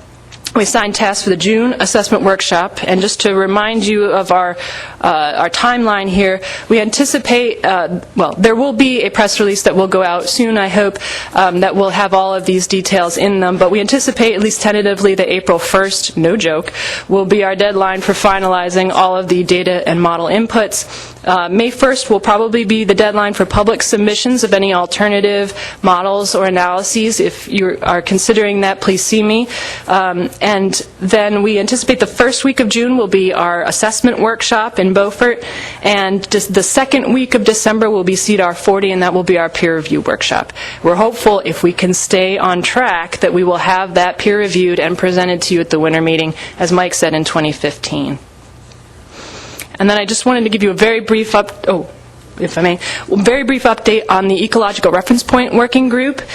We met in December of 2013 to finalize the MSVPA model update and in preparation for the Menhaden benchmark. As you may recall, the output of that model is usually used as an input for the natural mortality, time-varying, age-specific natural mortality matrix that goes into the Menhaden single-species stock assessment. We identified some kinks in that model that we're going to be hopefully ironing out in the next month, but hopefully that will be delivered on time for April 1st. And then we anticipate we will meet again in the spring of 2014 to work on the TOR that is included in the Menhaden benchmark assessment to identify potential ecological reference points that would consider Menhaden's role as a forage fish, and to outline our proposed methodology and plan of attack and get some preliminary feedback from the peer reviewers on that approach. So thank you, Mr. Chairman. Thank you, Dr. Neslitz. Questions or comments for Jenny? Dr. Pierce. Yeah, thank you, Jenny. That was a very informative report. Ordinarily, I wouldn't raise this issue, but some members of the fishing industry have already discovered an important development, and I wanted to raise it here and ask you a question relative to it. An aging workshop was held. My understanding from talking to my staff is that a significant problem was found with the way in which fish have been aged in the past, and that there's a much earlier age at maturity. So I've spoken with the chair. I've spoken with Mike Adine of my staff to ask him about this particular issue, because there now is an understanding, in quotes, by some members of the industry that the stock assessment really is wrong, that we have more spawners out there, perhaps the quotas could even be increased. That's not the case. So are you in a position to let us know where the technical committee, where the stock assessment scientists are relative to dealing with this problem identified with the aging of Menhaden in the context of the upcoming stock assessment? Yes, at the data workshop, if I may slightly correct your comments, the group found that our interpretation of previous published literature on maturity at age was incorrect, and we discovered that by looking at maturity data that had been collected and analyzed by NEMAP that indicated that age 2 Menhaden, it may be as much as 80% of them are mature at age 2, whereas before we had, I think it was something in the range of 15%. So a very big change. When we saw that, we thought, oh dear, is that a sampling issue, is it some sort of mistake? We went back to the original literature from the study that we had used in previous stock assessments to determine that maturity at age, and identified, basically we believe we misinterpreted how the definition of mature in that paper. It was the actual study was much more complex than what we actually use it for. And so the group decided that it appears that the maturity ogive was incorrect in the past assessments.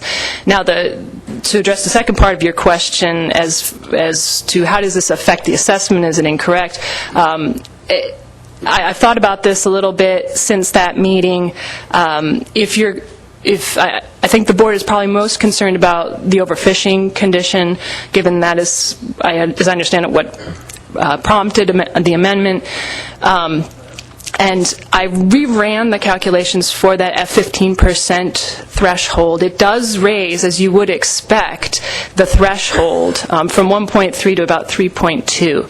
That being said, the terminal F from the assessment, as you recall, was 4.5, so we would still be overfishing. Of course, that being said, I think the technical committee had a lot of concerns with the model in general, and so I don't think, as far as procedurally, it doesn't change what our stock status is for overfishing at the moment, but I think to speak for the technical committee, if I may, I would suggest everyone just hold tight. We have made so many changes to this assessment, you won't recognize it, and I really can't predict what the ultimate outcome will be, but we should have that for you as soon as possible. Does that answer your question? Yeah, thank you for correcting me. I was incorrect, so thank you for that. So it's a work in progress, good work by those involved in the stock assessments, and we await the new information and interpretation. Thank you. Rob. Thank you, Mr. Chair. Dr. Nestledge, I think the hold tight is a good way to put it. However, by the spring meeting, will we have some updates on important components of the assessment? So the fishery-dependent component has been very important. I understand that the Virginia data cannot be used for CPUE. That was one of the decisions, and I know that we're bound by law retroactively to last year to develop an adult index, so I certainly would be very interested to know some more information on the dependent CPUE. And then to follow up on that, on the maturity ogive, I guess it's an idea of we'll hold on, but it would seem that what I heard was that it's 10% is what was used in the past for age 2, and the NEMAP data is showing 90% maturity at age 2. That is what I heard, so you can correct me if you need to.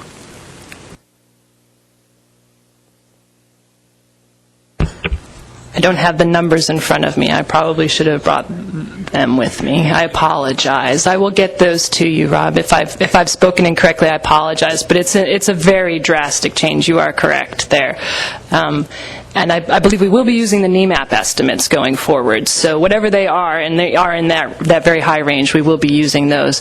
And I will leave it up to the chair as to whether or not we'll be updating the board with preliminary stock assessment results at the next meeting.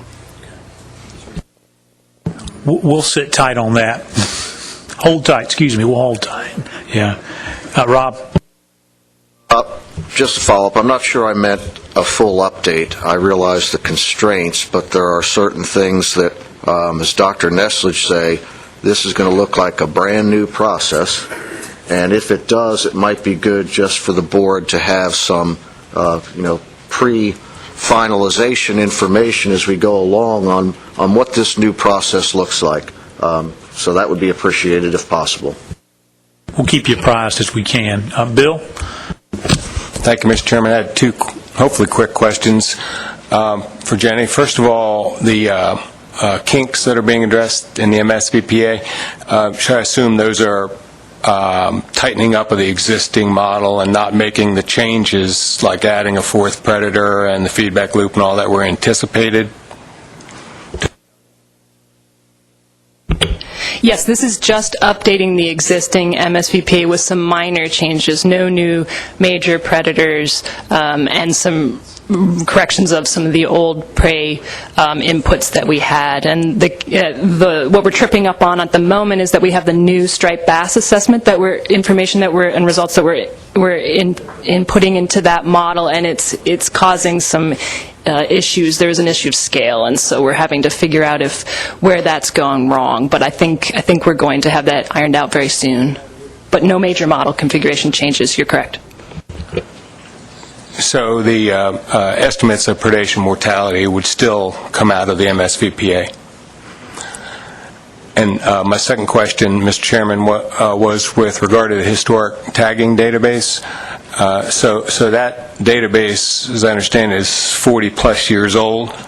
And I'm just wondering what the nature of the discussion has been about the appropriateness, the value of that data, given that a lot has happened over 40 years in the system and the dynamics and so forth.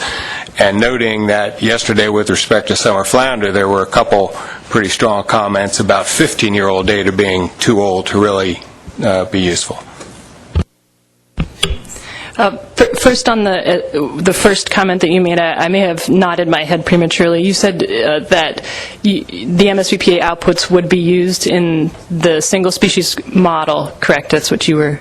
Yeah, I think at this point the technical committee would like to have that as an option for consideration by the stock assessment subcommittee, but in the event that we can't iron out those kinks, I think we will have some further discussion on what to do with that. I think the group we discussed at length whether and how to incorporate that information, specifically how we would incorporate time-varying natural mortality prior to the beginning of the MSVPA, which starts in '82.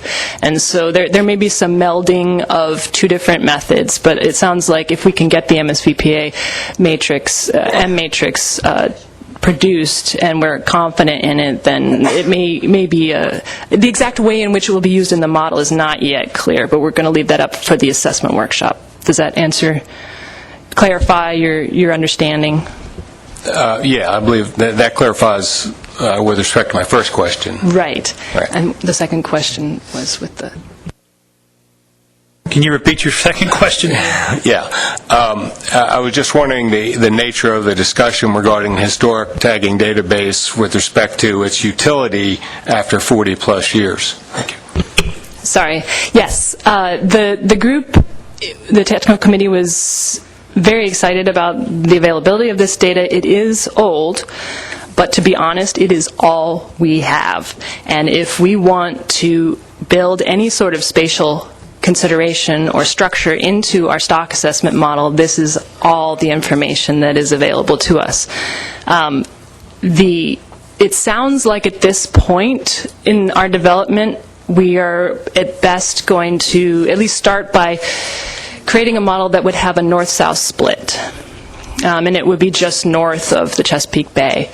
And I don't think that the technical committee was concerned about changes on the order of magnitude where the migration rates between the southern portion and the northern portion would have changed so dramatically over the last 30, 40 years that it would be inappropriate to use those migration rates. And so if we were going to get down to the finer details of how far Menhaden going between Connecticut and Rhode Island, I think we might be concerned. But at this point, major shifts from the north-south sections of the range, I think that the technical committee was at least confident in using it as a springboard to try and develop new models that would build in the spatial aspect of the migration of Menhaden.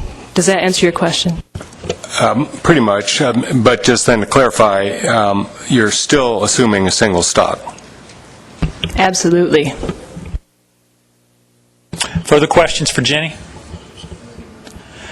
Jenny, I know I speak for the board, rather, when I say we really appreciate the work the technical committee is doing, stock assessment subcommittee, a lot of work, a lot riding on that. So we will do what we can to support that, and please pass on our regards and our respect for their efforts.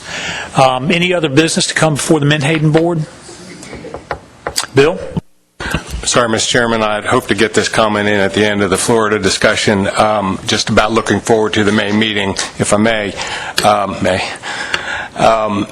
So what we did was, with respect to adaptive management, trying to solve a problem in the short term, but recognize that it's really an outgrowth of a more fundamental problem, that being not having very reliable baseline data for the 09 to 11 time period on the small-scale bait fisheries. So, and the reason I want to put this out there again is when Mike gave his remarks about what we're going to be doing, he referenced only the 2013 landings as being on the table in May, but it seems to me from the discussion and from our discussion in Georgia that broader issue is also very important, fundamental to the problems that a number of states have been facing, including this one in Florida. So if it could be assumed then that we're going to include that as part of our discussion in May, which would mean any state that feels that their bait landings data from the baseline period was not a correct reflection on what they really caught during that period, those that were assumed in Amendment 2, should be urged to research the matter further and come up with any documentation they can as to what they think they really were for the discussion in May. Sure, I think so, Bill. I think I'm going to ask Mike, to confirm that. I think the fundamental question for us is, at one point during the discussion, there was a motion on the floor to initiate the development of an addendum. And again, I'll go back to where we are and remind everybody about the very important stock assessment. Is these are important issues with these small-scale fisheries, and the board will have to consider: is this something that we want to tackle? But right up against development of that stock assessment. But Mike, I'm going to turn it over to you to reiterate things about the compliance reports. Yeah, thank you, Mr. Chairman. Yeah, but we can do just that.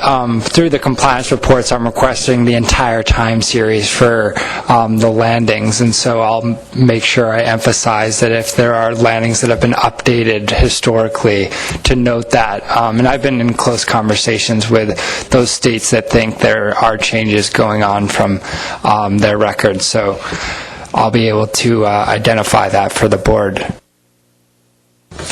Any other business come before Menhaden Board? Rob? Just have a question on what was just discussed.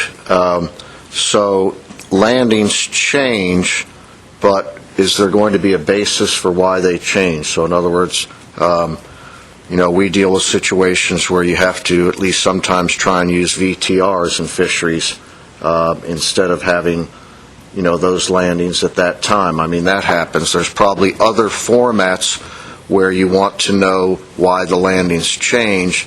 So I hope this isn't just simply that there's been a change of X amount of pounds in, 1998 through 2012.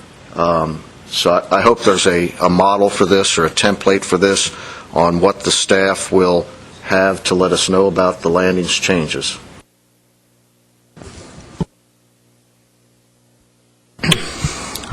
Yeah, we will ensure that the integrity of those numbers are described in detail and why those changes occurred. Further discussion? Seeing none, we will stand adjourned. Thank you all. Tony or Bob? We'll start the